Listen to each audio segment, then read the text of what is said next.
the now Aaron Donald-less Los Angeles Rams. I know. They apparently kept that in-house for 2 months, by the way. They knew about this 2 months ago, and that didn't leak. Really? Yeah. That's impressive. That is. That doesn't happen these days. Right. Particularly with people like, Jordan Rodriguez out there getting scoops and stuff. Like, everyone kept their mouth shut for 2 months. So they kept it in the mansion, in the draft mansion only.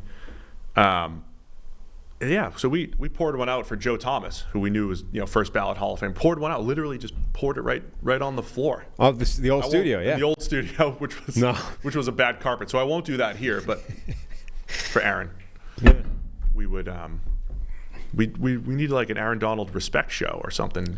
Well, I know we're going a million minutes over. I don't care. I don't care how long we go. He deserves a couple of minutes. Aaron Donald, I tweeted this, like, he's not just a future Hall of Famer. He's not just a first ballot guy. He's not just that upper wing or whatever it is that Dion talks about needing now because he's disappointed by how they've diluted it.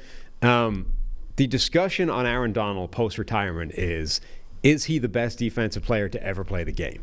Is he better than Reggie White or LT or whoever else you want to say is the best defender ever? And look, I think that's an unwinnable argument in either direction. I don't think we can know. But that's his conversation. It's not, is he first ballot? Is he, is he the best that's ever done it? And certainly if you look at, the advanced information and PFF grades and stuff, the gap between him and anybody else is insane. I mean, he posted a 90.2 PFF grade as a rookie, and that was the worst mark of his career. 4 guys posted over 90 last season. So Aaron Donald walked into the NFL as good as any defensive tackle in the game, and then upped his level and kept it there for a decade. The gap between him and the next closest guy as a defensive tackle in terms of pressures since he came into the NFL is him to Fletcher Cox, who also might be a Hall of Famer, by the way. It's 240 pressures. That's crazy.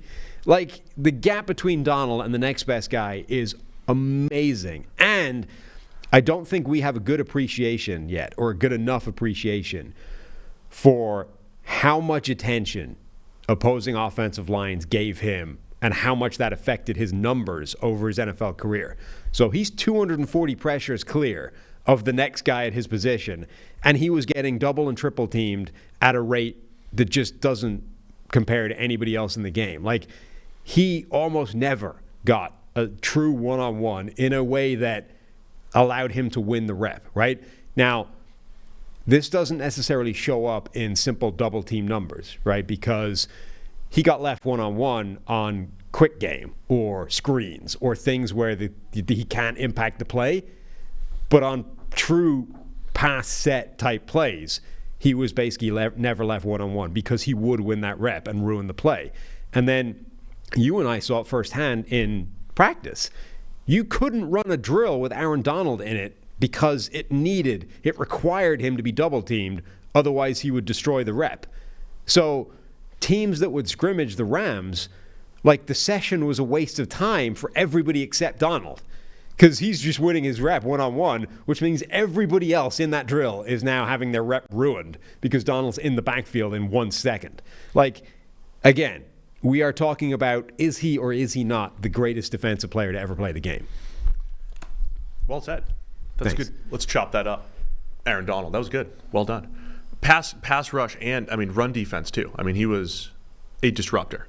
Despite reports to the contrary. People may say. Yeah. He was an absolute disruptor. He blew a gap once in a while, like J.J. Watt did as well. But they were both. And less frequently than J.J. Watt used. But incredibly disruptive. I will say, just eyeballing old football games, Bruce Smith and Reggie White, I think the PFF system is inclined to let a dominant defensive line look more dominant, say, from a grading standpoint. I'll just say that's kind of like how the system might be set up, right? So Donald doing that is impressive, but he topped the other guys that did that, right? It was Justin Smith when we started, then it became J.J. Watt, and then Donald took it to a new level. J.J. Watt's peak was similar to Donald, as someone in the chat does. I agree. Yeah, but peak was similar. 3 years versus 10. Right. Donald was consistently that dominant. I imagine the Reggie Whites and Bruce Smiths of the world, if we had the data, Sure, would be in that. Lawrence Taylor, they would be in that similar range. I agree. But you're right. Like Donald, he's in that conversation. And the only way of doing it is by comparing things like sacks, and it's just not comparable for guys that played primarily on the edge versus guys that played predominantly inside. And I even also just think using sacks for Donald is an incredible argument, sure, because as an interior player, he's. And it's also, again, it's comparing eras. It's almost impossible to do. I would also contend that NFL teams now are significantly better at giving extra attention to defensive linemen that wreck them than they were back in the 80s and 90s. For example, Lawrence Taylor, a huge part of his dominance was simply predicated on the fact that NFL offensive lines were not ready for a LT to rock up, right? Like the concept of left tackle being an elite pass blocking guy didn't really exist until Lawrence Taylor was destroying running backs with regularity. So every sort of thing that impacts the overall sack argument goes against Donald, is what I'm saying.